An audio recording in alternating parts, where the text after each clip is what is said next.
ವಾದರಾಜ ಸ್ವಾಮಿಗಳು ಭಾವಿ ಸಮೀರರು ಹೌದು, ಭಾವಿ ಬ್ರಹ್ಮರು. ಯಾವುದಕ್ಕೆ? ಈ ಭೌತಿಕ ಪ್ರಪಂಚಕ್ಕೆ ಭಾವಿ ಬ್ರಹ್ಮರು ಮುಂದಾಗ್ತಾರೆ. ಆದರೆ ಶಬ್ದ ಪ್ರಪಂಚಕ್ಕೆ ಅವರು ಸಾರ್ವಕಾಲಿಕ ಬ್ರಹ್ಮರು. ಆ ಗೋವರ್ಧನ ಪರ್ವತ ಹೇಗೆ ಕಾಣ್ತು ಅನ್ನೋದಕ್ಕೆ ಒಂದು 7-8 ಶ್ಲೋಕಗಳನ್ನು ಹೇಳಿದ್ದಾರೆ.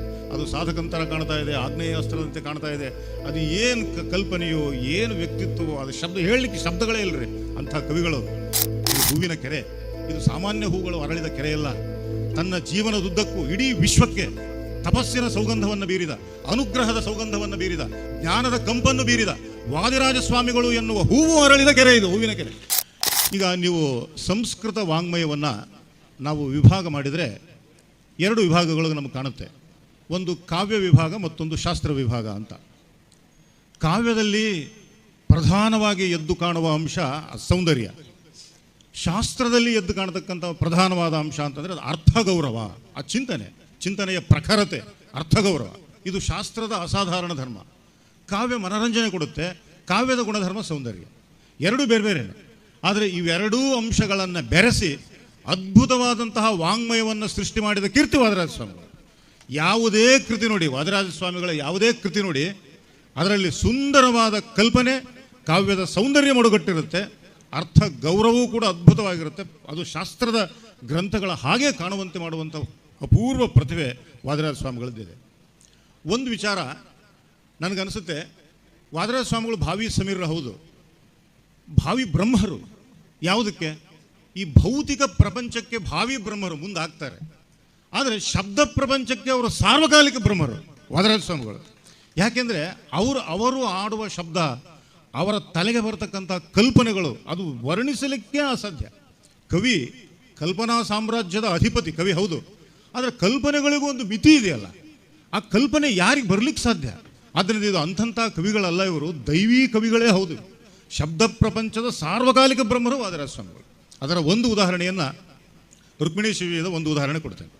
ಆ ಕಲ್ಪನಾ ಚಾತುರ್ಯ ಹೇಗಿದೆ, ಆ ಉತ್ಪ್ರೇಕ್ಷೆಗಳು ಹೇಗಿದೆ ಸ್ವಾಮಿಗಳದ್ದು ಅಂತಂದರೆ, ವಿದ್ವಾಂಸರಿಗೆ ವಿಚಾರ ಗೊತ್ತು, ಜನಸಾಮಾನ್ಯರಿಗೆ ಅದರ ಪರಿಚಯ ಆಗಲಿ ಅನ್ನೋ ದೃಷ್ಟಿಯಿಂದ ಅದನ್ನು ಆ ಸಂಗತಿಯನ್ನು ಆರಿಸ್ಕೊಂಡಿದ್ದೇನೆ ನಾನು. 6ನೇ ಸರ್ಗದಲ್ಲಿ ಬರ್ತಕ್ಕಂಥ ಶ್ಲೋಕ ಅದು. ಗೋವರ್ಧನ ಪರ್ವತವನ್ನು ಕೃಷ್ಣ ಎತ್ತಿ ಹಿಡಿದಾಗ ಬರ್ತಕ್ಕಂಥ ಸಂದರ್ಭ ಅದು. ತಮಗೆಲ್ಲ ಗೊತ್ತಿರುವ ಹಾಗೆ ಇಂದ್ರನಿಗೆ ಸಿಗಬೇಕಾದ ಸತ್ಕಾರ ಸಿಗಲಿಲ್ಲ ಗೋಕುಲದಲ್ಲಿ. ಸಿಟ್ಟಿಗೆದ್ದ ಇಂದ್ರ, ಭಯಂಕರವಾದ ಮಳೆಯನ್ನು ಗೋಕುಲದ ಮೇಲೆ ಸುರಿಸಿದ. ಆ ಕಥೆ ಎಲ್ಲರಿಗೂ ಗೊತ್ತಿದೆ. ಕೃಷ್ಣ ಪರಮಾತ್ಮ ಗೋವರ್ಧನ ಪರ್ವತವನ್ನು ಎತ್ತಿ ಹಿಡಿದು ಇಡೀ ಗೋಕುಲವನ್ನು ಕಾಪಾಡಿದ. ಆಗ ಎಲ್ಲ ಆಯಿತು, ಎಲ್ಲ ಗೋಕುಲ ರಕ್ಷಿತವಾಯಿತು. ಆವಾಗ ವಾದರಾಜ ಸ್ವಾಮಿಗಳ ಕಲ್ಪನಾ ಚಾತುರ್ಯ ಅಮೋಘ ಅದು. ಆ ಗೋವರ್ಧನ ಪರ್ವತ ಹೇಗೆ ಕಾಣ್ತು ಅನ್ನೋದಕ್ಕೆ ಒಂದು 7-8 ಶ್ಲೋಕಗಳನ್ನು ಹೇಳಿದ್ದಾರೆ. ಅದು ಸಾಧಕಂತರ ಕಾಣ್ತಾ ಇದೆ, ಆಗ್ನೇಯ ಅಸ್ತ್ರದಂತೆ ಕಾಣ್ತಾ ಇದೆ. ಅದು ಏನು ಕಲ್ಪನೆಯೋ, ಏನು ವ್ಯಕ್ತಿತ್ವವೋ, ಅದು ಶಬ್ದ ಹೇಳಲಿಕ್ಕೆ ಶಬ್ದಗಳೇ ಇಲ್ಲರಿ ಅಂಥ ಕವಿಗಳು. ಇಲ್ಲಿ ಒಂದು ಸಂದರ್ಭ ಹೇಳ್ತಾರೆ, ಕೃಷ್ಣ ಗೋವರ್ಧನ ಪರ್ವತವನ್ನು ಎತ್ತಿ ಹಿಡಿದಿದ್ದಾನೆ, ಎಲ್ಲ ಇಡೀ ಗೋಕುಲದ ಜನತೆ ಆ ಪರ್ವತದ ಕೆಳಗಡೆ ಇದೆ. ಕೃಷ್ಣ ಒಬ್ಬ ಗೋಪಾಲನ್ನು ಕರೆದಂತೆ, ನಿರ್ಗತ್ಯ ಪಶ್ಚಾತಾಟೋಪಃ ಕಿಂ ಅದ್ಯಾಪ್ಯಸ್ತಿ ವಾರ್ಮುಚಾಂ ಅಂತ ಶ್ಲೋಕ ಬರುತ್ತೆ. ಎಂಥ ಪದಪುಂಜ, ಎಂಥ ಪದ ವಿನ್ಯಾಸ. ಕೃಷ್ಣ ಹೇಳ್ತಾನಂತೆ, ಒಬ್ಬ ಗೋಪಾಲನ ಕರೆದ, ನೋಡಪ್ಪ ಹೋಗು, ಹೊರಗಡೆ ಹೋಗು, ಎಲ್ಲ ಮಳೆ ನಿಂತಿದೆಯಾ ನೋಡ್ಕೊಂಬ ಅಂತ. ಗೋಪಾಲಕ ಹೋದ, ಹೊರಗಡೆ ಬಂದ ಕೃಷ್ಣನಿಗೆ ಹೇಳ್ತಾ ಇದ್ದಾನೆ, ಕೃಷ್ಣ ಇದನ್ನು ನಾವೊಂದು ಸನ್ನಿವೇಶವನ್ನು ನಾವು ಕಲ್ಪಿಸ್ಕೋಬೇಕು. ಇಲ್ಲಿ ಕೃಷ್ಣನ ಮಾತು, ಗೋಪಾಲಕನ ಉತ್ತರ, ಆ ಎರಡನ್ನು ಕಲ್ಪಿಸಿಕೊಂಡ್ರೆ, ಆ ಸಂಭಾಷಣೆಯ ರೂಪದಲ್ಲಿ ಇದನ್ನು ಅರ್ಥ ಮಾಡಿಕೊಂಡ್ರೆ ಬಹಳ ಸ್ವಾರಸ್ಯವಾಗಿರುತ್ತೆ.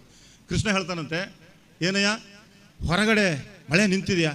ನಿಂತಿದೆ ಸ್ವಾಮಿ, ಎಲ್ಲ ನಿಂತುಬಿಟ್ಟಿದೆ ಮಳೆ, ಮತ್ತು ಇನ್ನೂ ಹನಿಗಳು ಬೀಳ್ತಾ ಇವೆಯಲ್ಲ, ತಟ ತಟ ತಟ ಜೋರಾಗಿ ಹನಿ ಬೀಳ್ತಾ ಇವೆಯಲ್ಲ. ಗೋಪಾಲಕ ಹೇಳ್ತಾನಂತೆ, ಸ್ವಾಮಿ ಅದು ಮಳೆ ಅಲ್ಲ, ನಮ್ಮವರ ಆನಂದ ಬಾಷ್ಪ. ಯಾಕೆಂದರೆ ನಮ್ಮ ಗೋಕುಲದ ಜನತೆ ಇಡೀ ಅವರ ಜೀವನವೇ ಕೊಚ್ಚಿ ಹೋಗ್ತಾ ಇತ್ತು. ಅವರು ಸಂಪಾದಿಸಿದ ಆಸ್ತಿ, ಮಕ್ಕಳು, ಮೊಮ್ಮಕ್ಕಳು ಎಲ್ಲ ಕೊಚ್ಚಿ ಹೋಗ್ತಾ ಇತ್ತು ಇಂದ್ರ ಸುರಿಸಿದ ಮಳೆಯಲ್ಲಿ. ನೀನು ಆ ಗೋವರ್ಧನ ಪರ್ವತವನ್ನು ಅನಾಯಾಸವಾಗಿ ಎತ್ತಿ ಇಡೀ ಜೀವನವನ್ನು ರಕ್ಷಣೆ ಮಾಡಿದ್ದಿ ಪರಮಾತ್ಮ. ಅದಕ್ಕೆ ಕೃತಜ್ಞತಾ ರೂಪದಲ್ಲಿ ಅವರ ಮನಸ್ಸಿನಲ್ಲಿ ಆನಂದ ಉಕ್ಕಿ, ಆ ಆನಂದ ಕಣ್ಣೀರಾಗಿ ಹರಿತಾ ಇದೆ ಹೊರತು, ಅದರ ಹನಿಗಳೇ ಹೊರತು ಅದು ಮಳೆಯ ನೀರಲ್ಲ ಅಂತ. ನೋಡ್ರಿ ಎಂಥ ಕಲ್ಪನೆ ನೋಡ್ರಿ. ಕೃಷ್ಣ ಹೇಳ್ತಾನೆ, ಅಲ್ಲ ಇನ್ನೂ ಶಬ್ದ ಕೇಳ್ತಾ ಇದೆಯಲ್ಲ, ಗುಡುಗಿನ ಶಬ್ದ ಕೇಳ್ತಾ ಇದೆಯಲ್ಲ. ಗೋಪಾಲ್ ಹೇಳ್ತಾನೆ, ಸ್ವಾಮಿ ಅದು ಶಬ್ದ ಅಲ್ಲ, ಯಾಕೆಂದರೆ ನಿನ್ನ ಈ ಅಭೂತಪೂರ್ವವಾದ ಅದ್ಭುತವಾದ ಕೃತ್ಯವನ್ನು ನೋಡಿ ಗಂಧರ್ವರು, ಯಕ್ಷರು, ಎಲ್ಲ ನಾನಾ ತರಹದ ದೇವತಾ ವರ್ಗ ಬಂದಿದೆ. ಅವರು ತಮ್ಮ ಗಂಭೀರ ಕಂಠದಿಂದ ನಿನ್ನನ್ನು ಸ್ತೋತ್ರ ಮಾಡ್ತಾ ಇದ್ದಾರೆ. ಕಂಚಿನ ಕಂಠ, ಅವರ ಕಂಚಿನ ಕಂಠದ ಸ್ತೋತ್ರ ಅದು ಗುಡುಗಿನ ಶಬ್ದದಂತೆ ಕೇಳ್ತಾ ಇದೆ ಹೊರತು ಗುಡುಗೆಲ್ಲ ಹೋಗ್ಬಿಟ್ಟಿದೆ ಸ್ವಾಮಿ, ಮೇಘಗಳೆಲ್ಲ ಹೋಗ್ಬಿಟ್ಟಿದೆ ಅಂತ ಗೋಪಾಲಕ.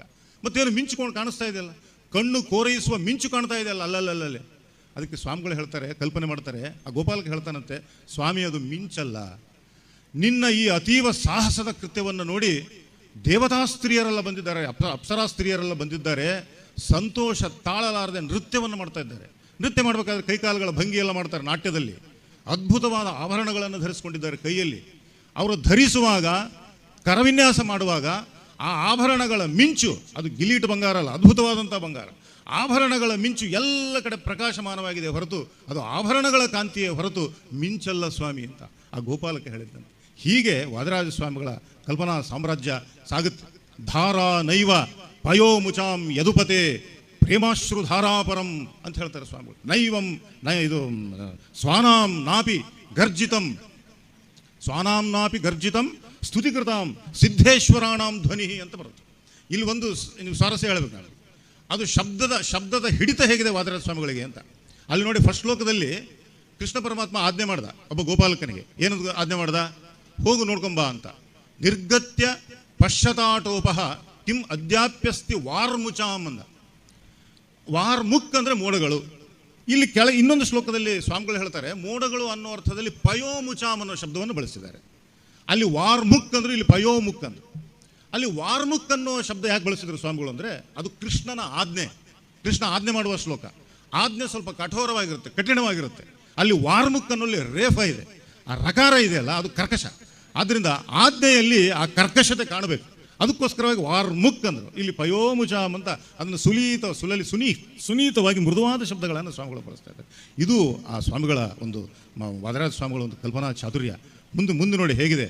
ಇನ್ನೂ ಕಪ್ಪು ಕಾಣ್ತಾ ಇದೆಯಲ್ಲ, ಇನ್ನೂ ಮಳೆ ನಿಂತಿಲ್ಲ ಅಂತ ನೀ ಅಂತಿದೆ, ಆದರೆ ಆಕಾಶ ಕಪ್ಪು ಕಾಣ್ತಾ ಇದೆಯಲ್ಲ ಅಂತ ಕೃಷ್ಣ ಕೇಳಿದ್ರೆ ಗೋಪಾಲಕ ಹೇಳ್ತಾನೆ, ಸ್ವಾಮಿ ಇನ್ನೆಲ್ಲಿ ಕಪ್ಪು ಆಕಾಶದಲ್ಲಿ, ಅದು ಇಂದ್ರನ ಮುಖ ಸೇರಿಕೊಂಡಿದೆ. ಅಂದರೆ ನಾಚಿಕೆ ಆದಾಗ ಮನುಷ್ಯನ ಮುಖ ಕಪ್ಪಿಟ್ಟು ಬಿಡುತ್ತೆ. ಅದು ಕಲ್ಪನೆ, ಕವಿಯ ಕಲ್ಪನೆ. ಇಂದ್ರನ ಮುಖ ಕಪ್ಪಿಟ್ಟಿದೆ ಅಂತಂತಾನಂತೆ. ಮತ್ತು ಸುತ್ತಮುತ್ತಲ ಕತ್ಲೆಲ್ಲ ಇತ್ತಲ್ಲ, ಕತ್ಲೆಲ್ಲ ಅದೂ ಇಲ್ಲ ಸ್ವಾಮಿ. ಕತ್ಲು ಎಲ್ಲಿರಬೇಕು, ಅದು ಎಲ್ಲಿದೆ ಅಂದರೆ ಇರಬೇಕಾದ ಜಾಗದಲ್ಲಿದೆ. ಎಲ್ಲಿದೆ ಅದು? ನೀನು ಇಷ್ಟೆಲ್ಲ ಅದ್ಭುತ ಕೃತ್ಯವನ್ನು ಮಾಡಿದಾಗಲೂ ಕೂಡ ಇನ್ನೂ ನಿನ್ನನ್ನು ಯಾರು ಮನುಷ್ಯರು ಅಂತ ತಿಳ್ಕೊಂಡಿದ್ದಾರೋ ಅಸುರ ಸ್ವಭಾವದ ಜನ, ಅವರ ಹೃದಯದಲ್ಲಿ ಕಪ್ಪಿದೆ, ಇಲ್ಲಿಲ್ಲ. ಅಂದರೆ ಅಜ್ಞಾನ ಇದೆ ಅಂತ. ಈ ರೀತಿಯಾಗಿ ಅನೇಕ ತರಹದ ವೈವಿಧ್ಯಮಯವಾದ ಸುಂದರವಾದ ಕಲ್ಪನೆಗಳನ್ನು ವಾದಿರಾಜ ಸ್ವಾಮಿಗಳು ಮಾಡ್ತಾರೆ. ಇದು ಹೂವಿನ ಕೆರೆ, ಇದು ಸಾಮಾನ್ಯ ಹೂಗಳು ಅರಳಿದ ಕೆರೆಯಲ್ಲ. ತನ್ನ ಜೀವನದುದ್ದಕ್ಕೂ ಇಡೀ ವಿಶ್ವಕ್ಕೆ ತಪಸ್ಸಿನ ಸೌಗಂಧವನ್ನು ಬೀರಿದ, ಅನುಗ್ರಹದ ಸೌಗಂಧವನ್ನು ಬೀರಿದ, ಜ್ಞಾನದ ಕಂಪನ್ನು ಬೀರಿದ ವಾದಿರಾಜ ಸ್ವಾಮಿಗಳು ಎನ್ನುವ ಹೂವು ಅರಳಿದ ಕೆರೆ ಇದು, ಹೂವಿನ ಕೆರೆ. ಅಂತಹ ಪವಿತ್ರ ಭೂಮಿಯಲ್ಲಿ ಈ ಅದ್ಭುತವಾಗಿರತಕ್ಕಂಥ ಕಾರ್ಯಕ್ರಮ ಇಲ್ಲಿ ನಡೀತಾ ಇದೆ.